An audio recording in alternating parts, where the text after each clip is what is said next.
You better watch out. The dog catch is going to get you. Hey, it's ODB, Our Lifestyle Podcast. And I want to hit you guys with a little bit different video. In this video, what I want to do is I want to highlight one of the greatest hip-hop albums of all time. Came out 29 years ago this coming week. So let's jump in. So I bought it on my born day, 11/23/93. Of course, next year is going to be the 30th anniversary. And again, one of the greatest hip-hop albums of all time. Dre reportedly worked on it up until the last minute that he could before the album had to be turned in. And I've said this before in the past, it was slated to come out earlier in the year. Only one thing I've seen from a promotional standpoint has said September, but I've read again that it was supposed to come out earlier. It got pushed back, and it was at the point where it had to be turned in, and Dre worked and mixed the album up until the end, apparently. So let's look at a couple of the differences, and I'll show you guys what I have in my collection. So first off, I don't have an original vinyl pressing other than this one. This one's pretty rare. It's hard to come by these days. This was a pressing that they did. You can see there, Merry Christmas. And so we'll talk about it in a minute. Like I said, these are getting harder to find. The price continues to go up on these. I do consider this an original pressing.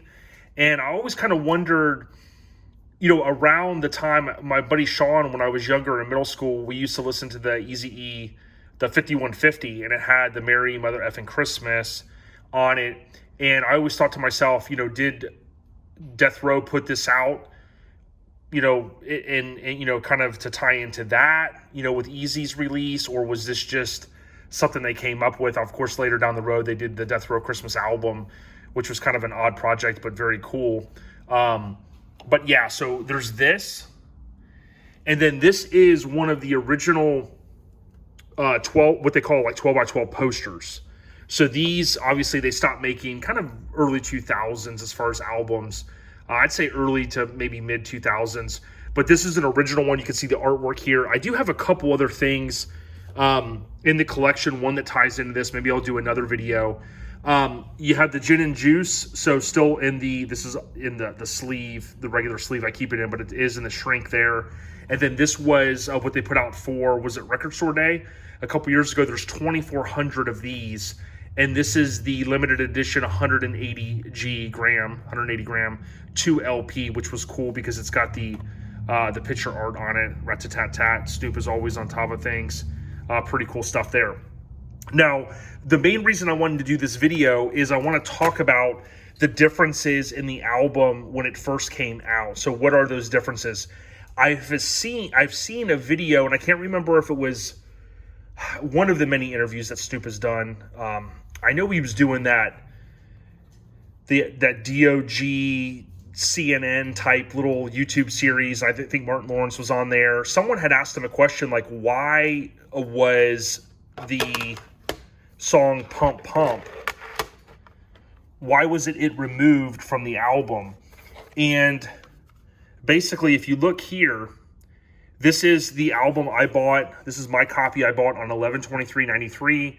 It was one of the most, at the time, they said the most anticipated debut albums of all time. Of course, he scored big on The Chronic, which came out December of 9 Deuce. And you can see here, basically, Pump Pump is on there, and Snoop has confirmed the samples weren't able to be cleared.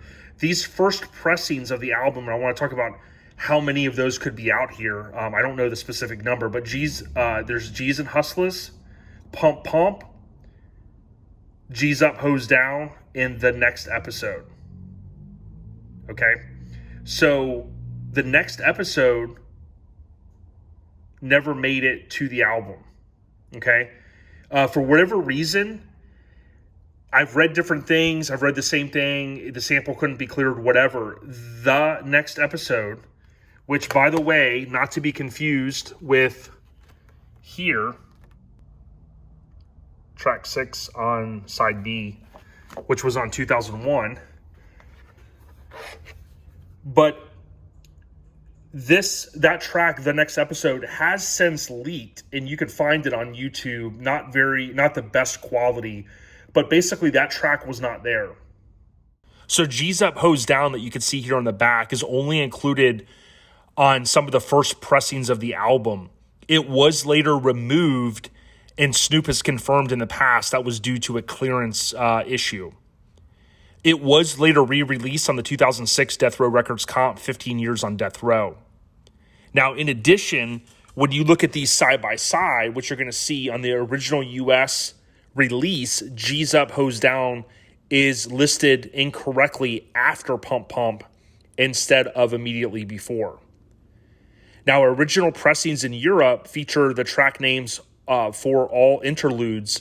The interlude track names listed above are taken from the said European release. W Balls was the only interlude listed on the original American release. All interludes, including W Balls, were later removed from all track listings. The original pressing of the album, which contains G's Up, Hose Down, lists an outro track called The Next Episode, but does not feature this song, as I mentioned, on any of the pressings of the album. I have seen, and you can hear it if you go look on YouTube and go down that bunny trail, there is a low-quality recording of that track. Now, one thing that I learned from reading Dr. Dre's book that was released many years ago in the early 2000s, The Next Episode, produced by and featuring Dre, was listed, of course, we know here on the album. A similar instrumental was later used on Warren G's track Runnin' With No Brakes. That was, of course, from Regulate the G-Funk era. So if you kind of want to hear what the track sounds like, being finished, of course, you could check out the Warren G album. So there's a couple of things that I wanted to point out in terms of the differences here. Now, when we look, we see there is the 792279-2, and we see the same number there. These are both, I guess you could consider both of these original pressings. Anytime I have an opportunity, I'll pick one of these up. But again, it is worth noting, kind of some of the facts that I went over there. There are the differences. So from a collector or anyone that's kind of a super fan or whatnot, you would look at this one and go, okay, you're missing some of the print down there and some of the print there. For the most part, everything else is pretty much spot on. The barcode is also the same.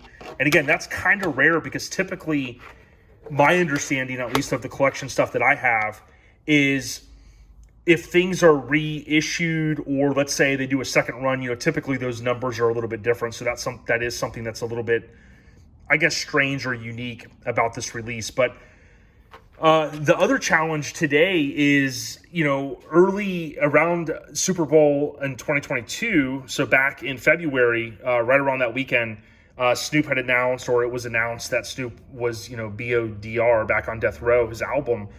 But with him purchasing, apparently, or being the front for Death Row at this point, basically you cannot stream this album, which is, unfortunate. But here's the CD, and again, even though you couldn't stream, it depends, I guess.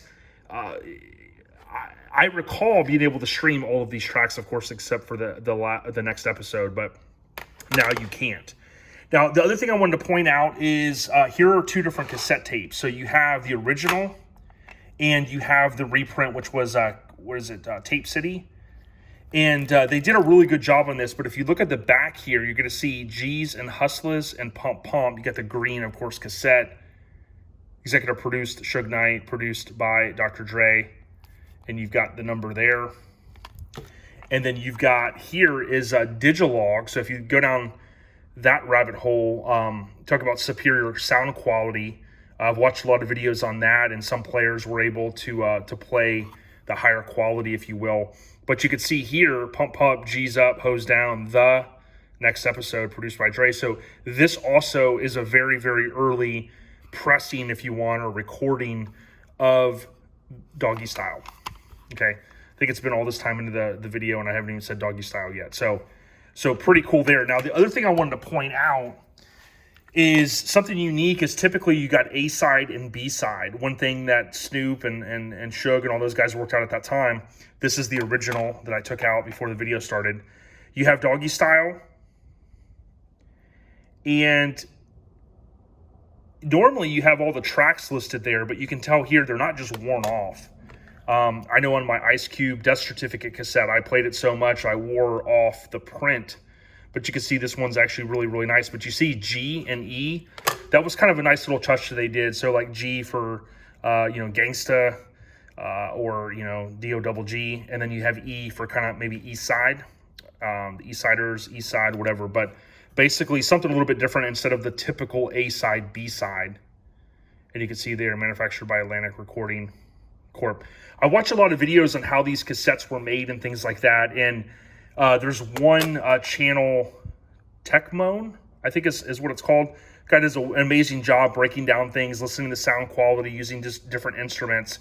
That's one thing I don't do on this channel, but I watched a pretty cool video recently talking about Digilog and how when cassettes were basically produced, they realized, after so many cassettes, it was a recording of a recording. So they got to a point where Digilog, my understanding was, it was more of the original sound that was transferred to each cassette. So they were able to kind of spin that, but it wasn't around for long because, again, with compact discs, a lot of us kind of threw our cassettes to the wayside. But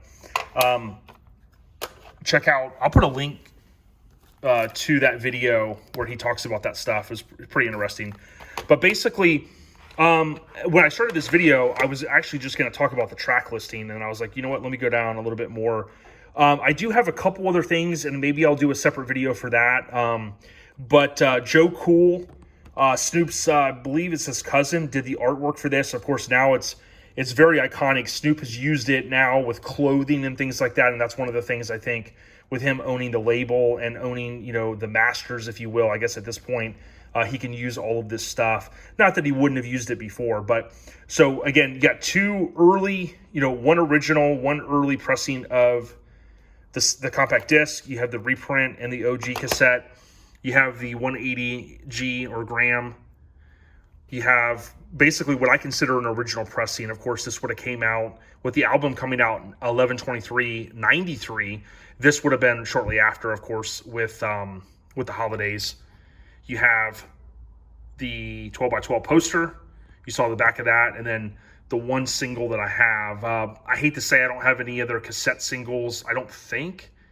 And I don't have any of the maxi singles or anything like that. So pretty much for me was buying the compact disc, which I did on day one, and I had my portable disc player, and I listened to it with headphones on until I got my car and all that stuff. But those are some of the stories about some of my stories, I guess, with Doggystyle. And again, 29th anniversary this year, and next year we'll celebrate the 30th. In the meantime, next month, December 15th of 9 Deuce was the Chronic, so I'll do a video on that. And if you didn't know, check out my video where I found out where the Chronic album cover was shot, including the famous lowrider photo that's on the insert sleeve to the Chronic. So I'll try to link to that at the very end here, so you might see that pop up in the corner. Check that video out. Death Row, what a legacy. Snoop, hopefully he can carry it on.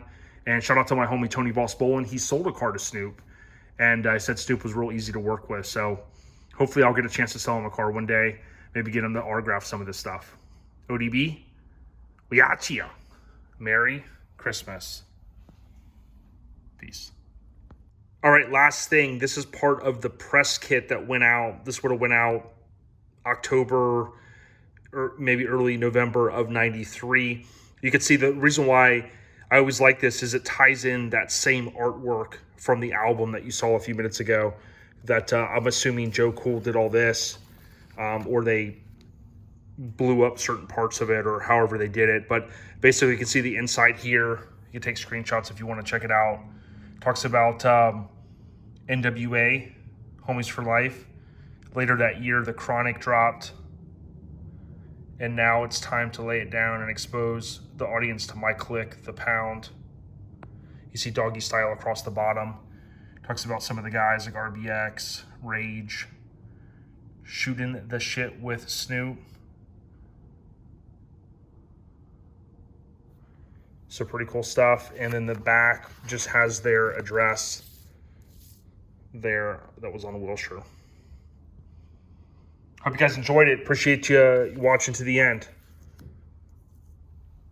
Peace. Bye.